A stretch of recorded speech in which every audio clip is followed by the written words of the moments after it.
Welcome back to my channel, Zero the Realtor. Here we are on episode 4. We're going to go over our first 90 days and hopefully give you some insight of how you may be looking at your first 90 days. And let's see what we learned in our first 3 months as a realtor. So what you can expect as you go in, you signed up already. As you're signing, make sure that you read everything, because remember, everything that in the real estate world is a contract. And just as you are going to be expected to sign contracts, to whether it be for buyer, for seller, or commercial, or whatever it may be, when you're signing on board to a brokerage, you're also signing a contract, because you are going to be representing that brokerage that you are now being part of or you are enrolling into. They're going to give you some tools, email address, onboarding, they're going to give you, you might get a CRM included with that, so you can put all your contacts, and you're going to get started as a realtor. And one of the first things that you're going to do, go to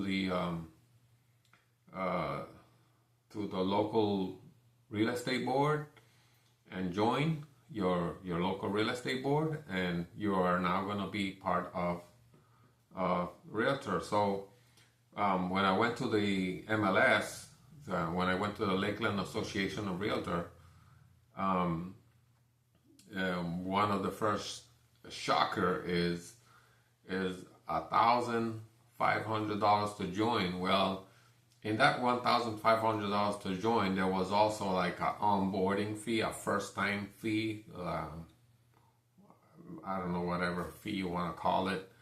So that's in part, that's what made it that high. But at the same time, it wasn't like I was expecting to join and just go, and before I even join a brokerage, I'm already spending almost $2,000. And that was a real shocker for me. So, you're joined, so now you have other things to do, because now you still need to spend money. As you get all this stuff that you get, you also need to get some business cards. It'd be sort of a shame to say, hey, I'm a realtor, but hey, so where's your contact? Can I have a business card? And you don't have any. Well, you want to have something, so you need to spend more money. So people can know who you are and how they can recognize you.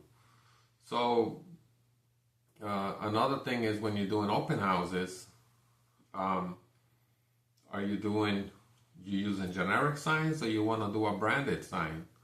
Well, hopefully you want to do a branded sign, like some of those you see in the back there, because this is what you're selling. You're selling your name, your information, so you can say, I can represent you. And you want people to call you. And when you use generic signs that just says open house, does it have your information on it? If it doesn't, it's leading people to the place. But what if somebody is in a rush and can't make it on time, but they can always snap a picture of your sign and come back? So in the onboarding, you're gonna be learning a lot in your first month, your first 2 months. You're probably gonna be doing some paperwork here and there, but it's mostly learning, how to do contracts, how to write up a buyer's agreement. Here in Florida, we have as-is contract, and in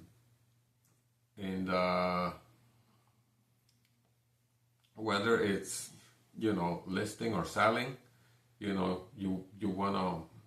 wanna be comfortable at being able to write a contract up. So that's part of the learning process. One thing that you're gonna be doing is open houses. Why do you do open houses? Well, open house is gonna give you exposure. Open houses is going to get you out there to learn how to, how to speak with people, the real estate language, being able to describe. I would recommend, for example, when you have the listing synopsis of the seller, that you read that at least 3 or 4 times, 5 if necessary, but learn the basics of that house. Learn how much square footage is it. Learn about the location. If it's in a community, you want to be able to answer some things about the community. For example, does it have a clubhouse? Does it have one pool? Does it have 2? Are they heated? And some of the questions may seem simple, but if you're not able to answer some questions, are you really presenting yourself as a professional? Did you take your time to read? Did you take time to find out about the community? Did you take time to be able to provide some answers? So those are some things that you want to be doing. And so in your you'll be doing a lot of those in the upcoming months. And basically what you're doing is you're getting information, and you're taking that information, and you whether it's a drip campaign or whether but you want to be able to follow up, especially if somebody fills out a feedback form, and they filled out on paper, and you have their information, you have their email, you have their phone numbers. You want to be able to touch base with them, whether it be, depending on the interest, whether it be twice a month, whether it be once a month, so that you can follow up, and then when the time is right, that they're thinking about buying, they're calling you. Why? Because you have been keeping in touch with them.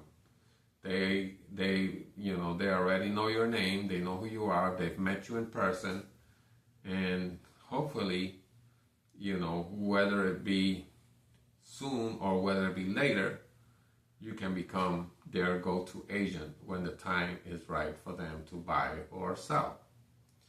So this is why we do open houses.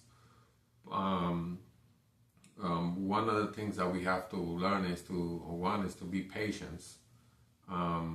If you are in need of if you're gonna get into the real estate business and you're thinking that you're gonna get in, and in 2 weeks you're getting a check, unless you had somebody waiting for you to get your license to then sign a contract with you, unless that was the case, this is probably not going to happen.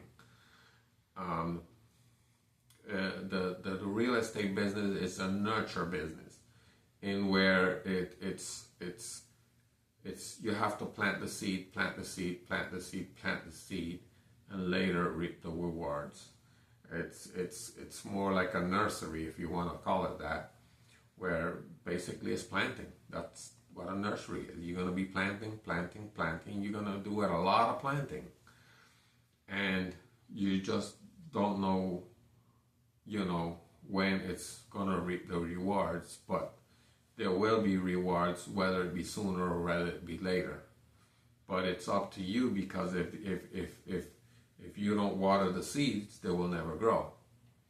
So this is something that you have to work at. And so how much have we spent so far in 3 months? Well, we have already, the $1,500 to get on board, the $4,000, the $400 when we took the test, the $70 that we did for the school. So now we went into the brokerage. Now we're signed up. Here where I am, it's going to be $125 a month, and that also includes insurance for errors. Besides, the stuff that you're paying for. Not every brokerage is dealt in the same way, because you may find some that you can join and probably not pay much at all, but I will say you get what you pay for.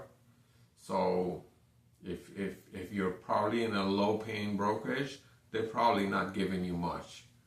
So you have to take those things into account also. So keep those things in mind. And so up until this point, we have probably spent, and with ordering cards and ordering some other stuff, in my first 90 days, we have probably gone up to about close to, I want to say about $2,500 so far in our first 3 months. And we still haven't made $1. I'll see you in our next video.